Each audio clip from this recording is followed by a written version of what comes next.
The Boston College Chief Executives Club is the country's premier business forum, connecting world-class CEOs to their counterparts in Boston's business community. Now, Edward Bastian, CEO of Delta Airlines, speaks to the Chief Executives Club. This broadcast is brought to you by the law firm of McCarter & English, the exclusive sponsor of the Chief Executives Club series on NECN. So, Ed, thank you so much for being here. And I guess I thought it would be fun to start from the beginning, since your beginning is so interesting. So you grew up the oldest of 9 kids in Poughkeepsie, New York. Poughkeepsie, New York. Yeah. Your father was a dentist working out of the house. Your mom was his dental hygienist. She worked for him? She worked for him. Mm-hmm. And I guess the first time you ever got on an airplane was when you were 25. 25 years old. So tell us about that. So who would have thought, right? And what's that? Who would have thought? Who would have thought? Not exactly a CEO out of Central Casting. So tell us about that and how your early experience affected the way you lead today. Well, being one of 9 and my dad and mom both working in the house was my incentive to get out of the house as quick as I could. So I left home when I was 18 and went to a small school in upstate New York, St. Bonaventure. I know I have a fellow St. Bonaventure alum out there somewhere. There he is, Ed, in the background. And haven't been home since, but it's been a great ride. Yeah. My parents had while we didn't have the financial means to fly and do things, they certainly instilled a spirit of discipline and focus and confidence in your ability to take on challenges, and I think that's why I'm here. Yeah, that's great. So I did talk just now about how tough the business is. Yeah. I mean, what for you attracted you to the airline industry, and just why do you stay? Well, I spent half of my career actually outside the airline industry. I was a traveler. I worked at Price Waterhouse originally in my career, and then I spent 8 years working for PepsiCo. And I was a heavy-duty business traveler, so I already thought I knew how the airlines worked and how screwed up they were, and I thought it'd be easy to come work for one and fix everything. And you get on the other side of the curtain, you realize it's not that simple.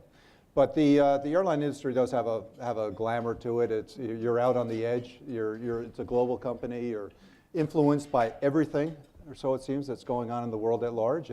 But it's also at the same time such a vitally important facet of our economy, of life.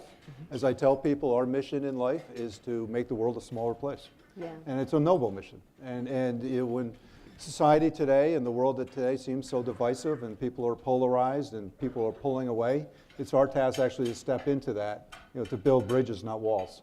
And that's how I look at my job, and that's what our goal at Delta is. Oh, that's great. That's really inspirational. You just said, though, that when you get on the other side, you realize how tough it is. So what do you think we don't know about the challenges of running an airline? Well, it is a high capital cost. One of the things that happened in the airline industry about 10 years ago is many of them went through a bankruptcy process, and we did, and just about every large airline has done that sometime in their history. In fact, most major airlines are no longer here. You think about Eastern or Braniff or TWA or Pan Am, the list goes on and on and on. And one of the challenges the industry had was it didn't have enough scale and size to it. It's a very competitive market, still is, and we needed to somehow consolidate, restructure, get our organizations to the point where we're competing on quality of service rather than who can have the lowest fare. Fare is always going to be important, but quality of service is to us the most important attribute on which to compete, and we're doing that now. And as a result, we've been successful. Delta just finished in 2016. We had our highest profit in our history. We made $6 billion, 15% margin, so it's not too bad for a low margin business. And we're returning to capital, but more important than any of that is we're taking good care of our people, and what they're doing to take good care of our customers is legendary. Yeah. Tell us a little bit more about the post 9/11, that whole save the airline era. You weren't the CEO of Delta at the time, but you were certainly a senior person kind of taking the airline out of bankruptcy. Right. Well, bankruptcy is a difficult place to be, but it gave us a second shot at life. And there's something about getting a fresh start, and there was something about the bankruptcy laws that allow you to redesign and reimagine your business model legally. that allowed us to do that. And we weren't the only airlines that have gone through that. American's gone through that. United has gone through that the same exercise. But following that, we decided to merge with Northwest Airlines. And we created at that time, which was the largest airline in the world, and we're now, as American bought US Air and other consolidation events have occurred, the airlines were knocking on the door to be number one once more. But again, the most important thing of all that is the financial structure and stability of the industry is in a really solid place. You have, in the US, you have 4 big major carriers that have about 80% market share, all of whom are of similar size. So we compete, but we also have our own ability to invest in ourselves, and it's a good industrial construct. Yeah. In 2004, though, you left. I did. The company, and then came back 6 months later. I did. So Well, why it's did hard to you explain leave? to my wife, yeah. I've had a passion for the company. It's a great company, and it's got a great culture. Unfortunately, in the aftermath of 9/11, I thought the company was making some really silly decisions and was in a cost-cutting drive to save itself. Unfortunately, the costs that they were taking were out of the people of the airline that were needing to go out and inspire customers to prefer the product versus the other way around. And it was a vicious cycle. And once you get on that negative spiral, downward spiral, I didn't want to be the one having to pick up the remains of the company and declare defeat. So I decided I couldn't work for a company that I didn't believe in. You didn't have to fire me. I quit. I did, and wow. And had a great job that I went to. 6 months later, the CEO called me and asked me to come back. I wanted to come back because I knew what we needed to do to fix it. He put me in charge of the restructuring as the CFO at the time. I took a 50% pay cut to quit, to come, so it was really hard. Now your wife really thinks she's crazy. To go to a company that was filing for bankruptcy and Yeah. take a 50% pay cut at the same time, but it was the best decision I ever took. Yeah, that's great. Yeah. And so to what do you attribute your success? You talked about consolidation. Yep. What else is going on? You went from bankruptcy and now you've got a profitable airline that you're trying to grow. Yeah. Well, we've got great people. We really do. And I know everyone in here has a great affinity for their people. And in the airline space, we'd like to think we've got the best people in the business. And we've got 80,000 of them. They do really well. They've done well financially. We've been able to restore the earnings levels of all 80,000, which was one of my goals. In fact, from the merger, which was in 2008 till today, we've been able to increase the overall compensation of all 80,000 people by 80%. I don't know there's another company on the planet that's increased their employee compensation by 80% across the board for everybody. And one of the things we did is we instituted a profit sharing plan when we went through the hard times, because we had to take pay cuts and make some adjustments. And we told them that once we got this thing sorted out again, our employees would be the first to participate in our success. So from first dollar of profits, 15% of the profits go back to the employees of Delta Airlines. And this past we pay it on Valentine's Day every year. This past Valentine's Day, we distributed $1.1 billion to the employees. None of the management participated. It's all just the employees. And it's the third year in a row we've been over $1 billion of profit sharing. We haven't found a company yet anywhere, forget airline, that's paid $1 billion once. We've done it 3 years in a row. And that alignment with the people and the morale, and it's really been fabulous. Yeah, I want to just share with everybody some of the numbers, because you're known, you as a CEO are known for being so focused on your employees. So here are the statistics. Last year, you lifted the base pay of your hourly workers nearly 15%. You paid out profit-sharing bonuses averaging out to 21% of people's salaries. I'm looking over there because I know there's a Delta table. So it must be all the smiling people over there. And you more recently announced another 6% increase in pay. And Yep. you're meeting with as many of your 80,000 employees as possible all the time. So I have 2 questions. One is, can I have a job? And the other, seriously, I mean, what gives? What's the deal there with that? And how do you talk about that with your board? Well, we state with our board, it's our first goal is to take good care of our people. You know, we think about the airline business and we think about airplanes and we think about exotic locations and the glamour and the technology and the fancy airports. But for us, everybody has that. What they don't have, and the only competitive advantage that we have in our industry is our people and our culture. And so you talk to me, I'm going to talk about people. I'm not going to talk about airplanes. Airplanes are interesting, I can talk airplanes, but what I want to talk about is people, because we're a service business, and we serve people. We and the leadership serve our 80,000 so that they can serve you, our customers, and the better job they do is going to serve our owners. And we had Mr. Buffett just buy 9% of Delta recently, and Yeah. I think that's a great testament to our people. Yeah, that's for sure. So I guess Warren Buffett used to call the airline industry a death trap. Yeah. He just put $8 billion into the industry, and $3 billion of it went into Delta. He did. So have you talked to him about why he invested, and what did he tell you his thesis is? I haven't had a chance to talk to him yet. He's invited me to come see him, and I'll certainly do that. We've exchanged a couple of notes back and forth. What he shared with me, the reason why he invested in Delta was that service mentality. Is that people that take great pride in their people are people that he wants to invest in terms of the product and the customer base. He's invested in other airlines as well because he sees the overall industry model getting better, and it's a time for him to participate. So he hasn't made a specific call on Delta, but Delta was the largest part of his investment. So I'm real proud of that. But That's great. No pressure. We'll be meeting soon. Yeah, that's fantastic. We'll be meeting soon.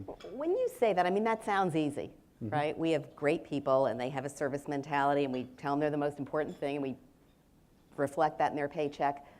What else do you have to do to make that happen? Sure. Well, the most important thing that we had to do is we had to fix the business. We always, these are the same people that were here when the business was failing, too. And so we had to fix the business, and we've done that. We've been on a task for the last 10 years to deliver the highest quality experience for our customers of any airline in the globe, and we're doing that. So in 2016, one of the metrics that we measure is what we call cancel-free days, because we know the biggest pinch point for customers is when a plane cancels. You think about it, then people throw their hands in the air, and by the way, it's a terrible thing for your employees too, because then they have 200 frustrated people that they got to reaccommodate and rebook. And so we said, we're going to cancel cancellations. And that's crazy to say, in an industry as challenging as ours. We fly our main line, our main jets, 3,000 times a day, 3,000 flights. In 2016, we had 241 days of the year without a cancellation. 241 days. If you were to take all of our big competitors combined, American, United, Southwest, and add them all together, we had 4 times they had all combined. And so you talk about that as a competitive advantage in terms of putting your money in your people, and so whether it's with our maintenance expertise, our predictive, we use a lot of technology in terms of modeling, because it's not that we have the latest technology or airplanes, we actually have some of the oldest equipment in the industry. We took that approach.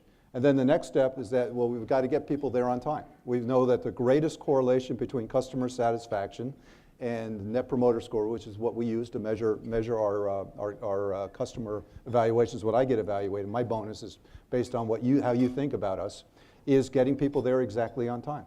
It was arrival within 0. The government, interestingly, says arrivals, you're on time if you're 14 minutes late. It's a kind of an old government legacy. So we're on a campaign with the government to try to change that. We said, no, on time should mean, I know when I'm late by 14 minutes, my wife doesn't give me a pass, all right? And nor should you give us a pass. Yeah. So in 2016, we were on time as measured by the government, 86% of the time. Highest in our history, highest of any of the majors. But that meant we were still late 25% of the time, if you go to true A0. And so we're going to move that up. And we continue to introduce more and more things. We introduced bag tag technology using RFID this year for the first time. Again, doesn't sound very, very exotic from a technology standpoint. It's been around forever. But we've been able to figure it out as a price point. So we now know where everyone's bags are real time. So I tell you, we never really lose bags. We just misplace them from time to time. We always find them. But at Delta, our bag scores are by far the lowest within the industry. So when you put all those tools in place, and there's many, many more, for your people, and we're investing in airports, and we're investing in our sky clubs, we're investing in our airplanes and technology, you actually give your employees the opportunity to serve and to be gracious and to see how they can help rather than having to apologize for what went wrong. And you do. I'm a big believer in a tipping point, and we had a tipping point a few years ago where we had enough concentration, enough improvement that people started to actually enjoy serving people once again, and that's what they do best. That's what we hired them to do. And not having to apologize when something's wrong. And that's, I think, and then we're just feeding the momentum every year, continue to invest. We're investing heavily in the business. This year we'll invest $4 billion in our company, highest in our history. We take, for every dollar we make in the company, we take 50 cents of that and put it back in the product, back into the business itself, and the other 50 cents to pay down debt and to continue to improve our capital structure. We had, 5 years ago, we had $20 billion of debt. Today we're down to $6 billion of debt and going down to $4 billion over the next couple of years, which for a $40 billion revenue company, it's a pretty healthy ratio. Yeah. So that's our philosophy. Yeah. One of the things I read about in terms of your strategic priorities, you said you had 3. To be the most reliable and customer-centric airline, you've talked a little bit about that, to expand your global footprint, and to strive to become the airline of choice for the next generation of travelers. Yeah. So tell us a little bit about what you think you need to do with the next generation. Well, that's a constant struggle and analysis trying to figure out. I own 3 millennials myself, and I don't know. Maybe all of you have a better look in trying to understand I'm sure they think that you own them. I certainly don't understand them from time to time. But we talk about the millennials as the next generation. They are the now generation, right? I mean, there's 35% of our traveling base is of the millennial generation, and an increasingly higher portion of our emerging high-value customers, the heavy travelers. And what we know in the airline business is that you build relationships with airlines. It's sometimes a love-hate relationship, but airlines have a big influence on your life. They have a big influence on where you're going, big influence around your business, your ability to do business, to travel. You travel for lots of reasons. You travel for great things, you travel for sad things, and sometimes just work. So you're constantly traveling. And one of the great experiments of our government was the deregulation of the industry more than that, 40 years ago at this point. And we've brought airfares and made them affordable now. And every single year on year, the one thing you can count on is airfares are down. In fact, airfares this year are down 5% over where they were just a year ago. And we continue to drive airfare and air travel more affordable, making it more available to the masses. And as a result, the millennials are growing up with travel, thinking nothing of it, jumping on a plane and going wherever. They're a generation that values experiences rather than owning things. They want to do things. So we think our industry is a perfect industry for that. And we want to build the relationship with them so that we think that's a relationship that they can carry for life, so that Delta will be their airline of choice for many years to come. They value transparency. They value quality. They want to be connected. We're spending an awful lot of time trying to get people connected in the sky. We don't do a great job of it, yet in the airline industry. Our product's called GoGo. I call them No-Go, the Wi-Fi. And I tell them I'm not going to call them GoGo until they are GoGo. But we've got new Wi-Fi technology that we're putting on throughout all of our planes. We got 1,200 planes, so it takes some time. And they all have to be specially certified because we're drilling holes into the roof of the plane. So the FAA gets very nervous when we drill holes. Right, take your time. On the top, exactly. And so it takes 6 months just to get a fleet type certified. But as we're doing that, we've got new 2Ku band technology that gives you the same streaming capacity in the sky as on the ground. And we got to figure out a way to make it the same price point, which is free. Yeah. And so if we do that on a large scale, I know a couple of our smaller competitors have that, but if we do it on an international scale, that's going to be another game changer, and I think it's going to be important this generation. Yeah, speaking of game changing and technology, what about the future of air travel? I'm still waiting for my George Jetson private, flying car. I guess that's what they were called. Where will we be 10 years from now? I think you'll be looking at much of the same. Okay, I own a Tesla, so I enjoy looking at some of the new innovation in travel. I don't think and there's no question. Self-driving Well, there's no question. That's where it'll eventually go. They'll go to these cars are going to fly someday. I don't know it's in 10 years, and probably not in my lifetime. But at some point in time, you'll have highways in the sky rather than just on the ground.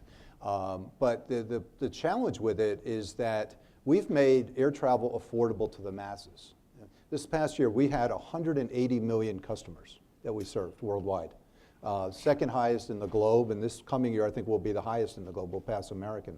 And when you have 180, the price point to be able to deliver that service, it's going to be really hard for the technology to ever get there. So supersonic travel or flying into space or flying I mean, that's probably going to happen, but it's so far off because the price point you're going to need to make people want to actually accommodate it. We're partners with Richard Branson. Branson has Virgin Galactic as one of his things, but we own Virgin Atlantic. So we own 49% of Virgin Atlantic. He owns 51%. I just spent a couple days on his island with him last week, and he's having in Virgin Galactic. He wants to fly someone into space, and I think he's got about 1,000 people already have made deposits to go into space, but those deposits are $250,000 a person. Mm-hmm. That's not a model that's going to challenge our industry anytime soon. Yeah. Before we take questions from the audience, I just have to ask you about January 30th at 7:16 a.m.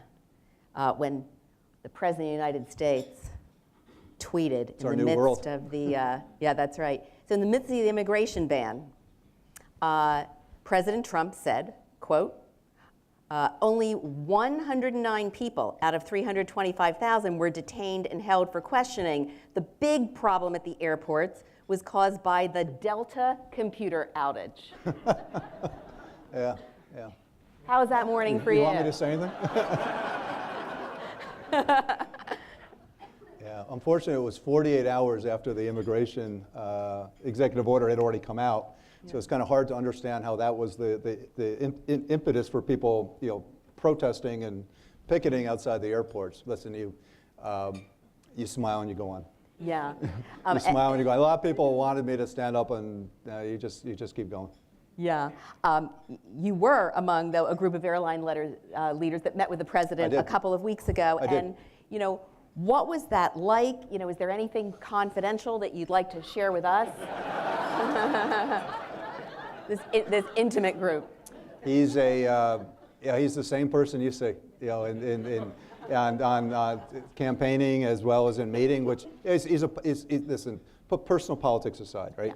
Yeah. And the one thing I will say about the president that I drew from the meeting was the message he was sending to us and to me was that I want you to tell the politicians what they need to do, rather than the politicians telling you what you need to do to work for them, to make them successful. Mm-hmm. And he's flipped it on its head. And whether this model works or not, jury's out, who knows? But he's trying to run the country like a business. It's the only thing he knows, right? And he's surrounding himself with some really smart business people who are accomplished and skilled in their own right. And for years, I've always had people come up and say, well, why don't you run for this? Or why doesn't the business community put its best minds out there to help solve the issues in our economy or in the issues? Well, guys, we're doing it.